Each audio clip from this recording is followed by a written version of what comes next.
नमस्ते दोस्तों, मैं प्रोफेसर सुभाष, हिंदी विभाग, कुरुक्षेत्र विश्वविद्यालय कुरुक्षेत्र से आप सुन रहे हैं कुर्बानी शहीदों की। आज आप सुनेंगे बिरसा मुंडा के बारे में, जिसके लेखक हैं इतिहासकार रविचंद्र गुप्ता।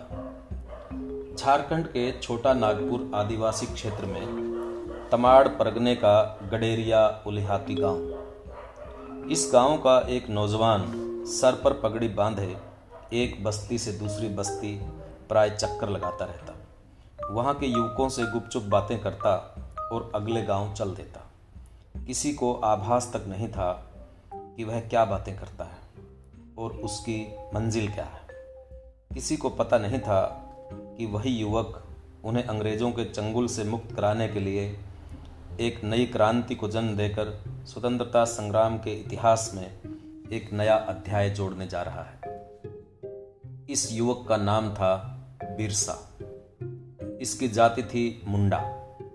बिरसा मुंडा बचपन से ही ईश्वर की आराधना में विश्वास रखने लगा था और प्राय कई कई घंटे जंगल में ईश्वर के ध्यान में तल्लीन रहता। इस आराधना में उसे कुछ आध्यात्मिक शक्ति प्राप्त हो गई थी। उसके मुंह से निकली बात प्राय सच हो जाया करती। वह यदि किसी बीमार आदमी की सर पे हाथ रख देता तो उसकी बीमारी दूर हो जाती। लोग उसे भगवान बिरसा के नाम से जानने लगे। बिरसा ने छोटा नागपुर से सिंहभूम तक के सभी इलाकों में घूमते समय भोले भाले आदिवासियों को क्रूर ब्रिटिश शासकों के पंजों तले कुचलते देखा था। उसने अपने ही परिवार के लोगों की जमीन छीनते और गरीबी के कारण लोगों को ईसाई बनते देखा था। उसने भोली भाली युवतियों को महाजनों के दलालों द्वारा बस्ती से उठाकर ले जाते देखा था। इस अत्याचार और अनाचार से उसकी आत्मा चित्कार उठी थी। तभी एक दिन बिरसा मुंडा को कुल देवता सिंह बोंगा उनके स्वप्न में प्रकट हुए और उन्होंने बिरसा को आदेश दिया, उठो, जागो, इस आतताई शासन का अंत कर दो। तुम्हारा जन्म ही इसीलिए हुआ है। मैं तुम्हें आशीर्वाद देता हूं, तुम्हें अवश्य सफलता मिलेगी।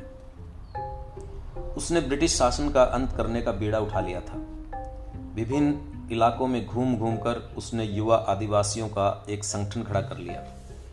19वीं सदी का अंतिम दशक सन 1895। रात्रि के 12 बजे थे। आकाश में काली घटाएं छाई हुई थी। उलिहातू गांव के पास वृक्षों के झुरमुट में बिरसा ने एक गुप्त सभा का आयोजन किया। इस सभा में विविध क्षेत्रों से कुछ चुने हुए समर्पित धीरज मुंडा, सोमराय, नरसिंह मुंडा, संद मुंडा, मलका मुंडा कार्यकर्ता बुलाए गए थे। कार्यकर्ताओं को संबोधित करते हुए बिरसा ने कहा, अंग्रेजों के अत्याचारों की कहानी किसी से छिपी नहीं है। इन अत्याचारों से मुक्ति पाने के लिए ही 100 वर्ष पूर्व हमारे पूर्वज तिलका मांझी ने संघर्ष करते हुए शहादत प्राप्त की थी और अभी 50 वर्ष पूर्व सिद्धू और कान्हू ने भी एक ऐतिहासिक युद्ध लड़ा था। उस समय ईस्ट इंडिया कंपनी का शासन था। उस युद्ध में 25,000 संथालों ने अपने जीवन की आहुति देकर स्वतंत्रता की बलिवेदी पर रक्तिम अर्घ्य चढ़ाया था। लेकिन आज कंपनी की जगह ब्रिटिश साम्राज्य ने गहरी जड़ें जमा ली है। अंग्रेजों की कुनीति के कारण ही भारत में अकाल से जूझते हुए लगभग 3 करोड़ व्यक्ति मौत के शिकार हो चुके हैं। आखिर यह मौत का तांडव कब तक जारी रहेगा? यह तांडव अब आगे नहीं होगा। हम अंग्रेजी शासन को घुटने टेकने पर मजबूर कर देंगे, नरसिंह मुंडा ने जोर भरे स्वर में कहा। लेकिन यह कार्य इतना आसान नहीं है। इस कार्य के लिए आपको पहले जन चेतना जागृत करनी होगी। अंग्रेजों के साथ जमींदारों से भी टक्कर लेनी होगी और अपने जीवन का हर पल इसी कार्य के लिए समर्पित करना होगा। युवाओं की वह गुप्त मंत्रणा चल ही रही थी कि रात्रि के सन्नाटे को भंग करता हुआ वृक्षों के झुरमुट के बाहर से एक चेतना स्वर गूंजा, खबरदार, आप चारों ओर से घिर चुके हैं। भागने की कोशिश की तो गोलियों से भून दिए जाओगे। अपने आप को हमारे हवाले कर दो।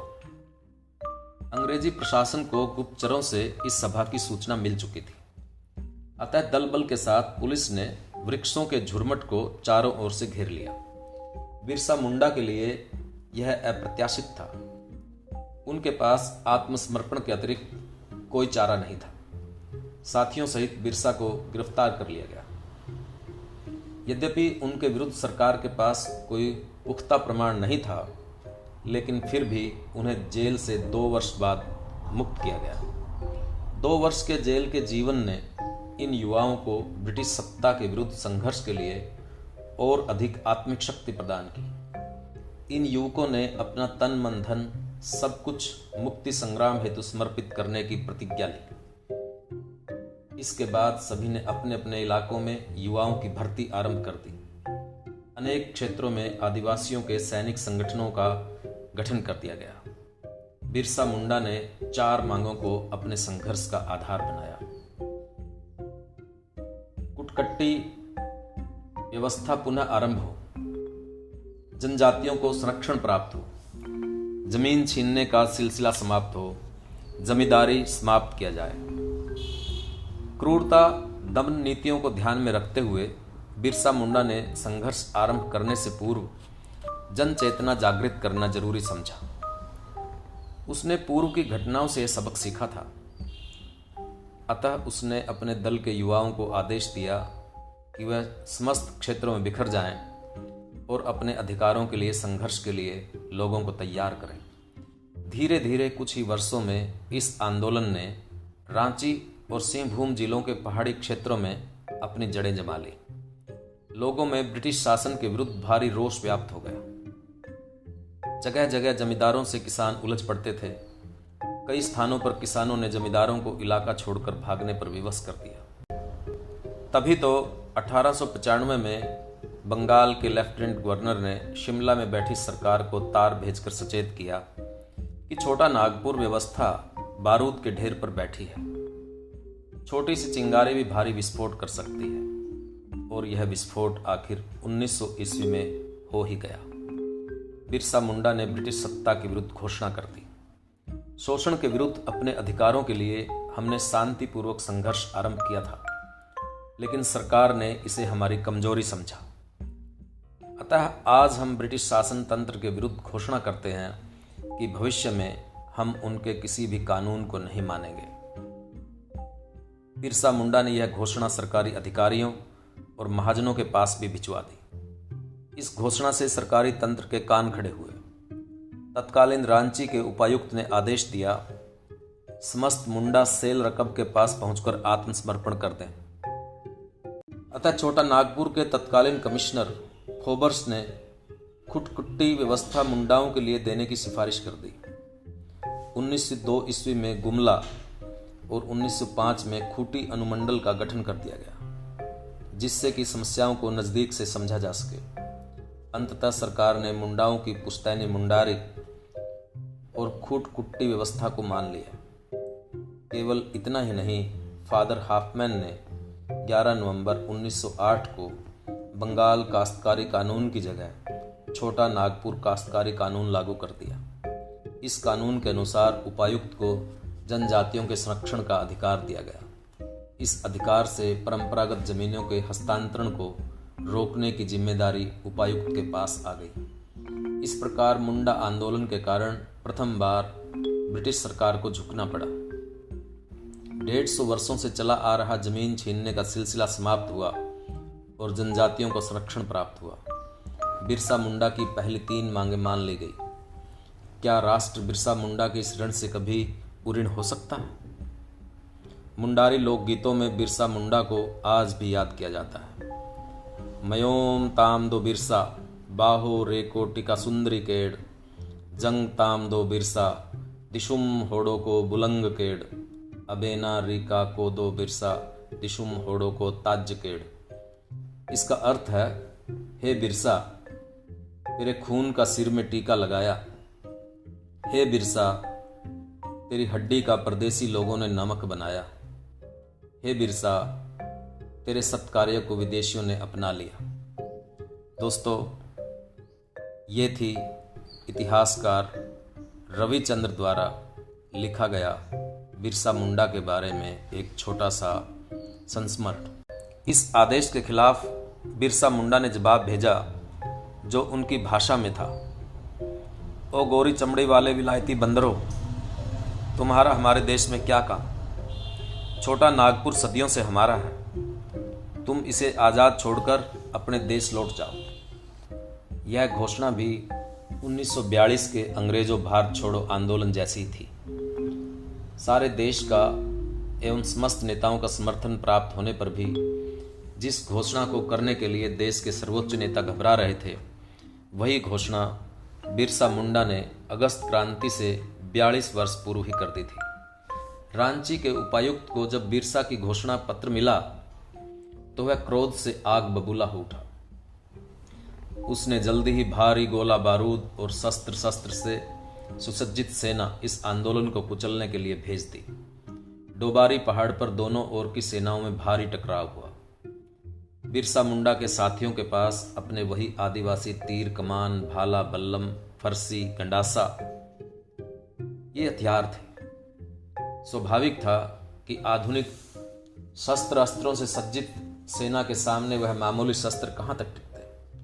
आखिर इस रक्तिम संघर्ष में 400 मुंडाओं ने वीर गति प्राप्त की। 300 मुंडाओं को गिरफ्तार कर लिया गया। अंग्रेजी सेना के चक्रव्यूह को चीरता हुआ बिरसा मुंडा अपने अंगरक्षकों के साथ बच निकला। 3 फरवरी 1900 को उसे गिरफ्तार कर लिया गया।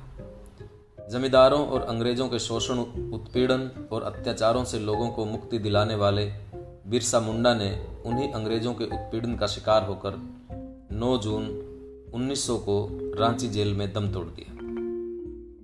सरकारी सूत्रों के अनुसार उसे हैजा हो गया था और खून की उल्टी हुई थी, लेकिन लोग मानते हैं कि उन्हें जहर दिया गया था। बिरसा मुंडा ने यद्यपि अपनी कौम और देश की खातिर बलिदान दे दिया, लेकिन उसके बलिदान के बाद भी मुंडा आंदोलन थमा नहीं, अपितु इसने छोटा नागपुर, पलामू, सिंहभूम, संथाल परगना, राजमहल व पाकुड़ क्षेत्रों में और अधिक गहरी जड़ें जमा ली। दोस्तों, भारत में अंग्रेजों के खिलाफ एक लंबा संघर्ष चला।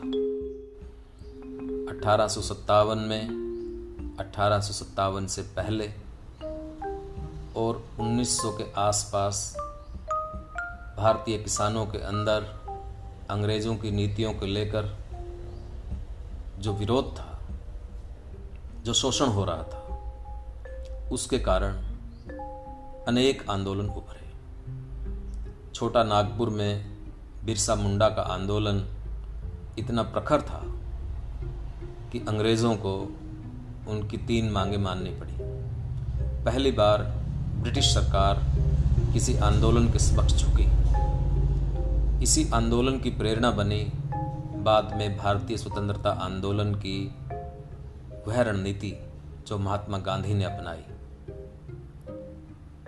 अपनी बात को मनवाओ, लोगों को जागृत करो, हथियार उठाने से पहले दिमाग को तैयार करो। धन्यवाद दोस्तों। आशा है आपको ये पसंद आई होगी श्रृंखला।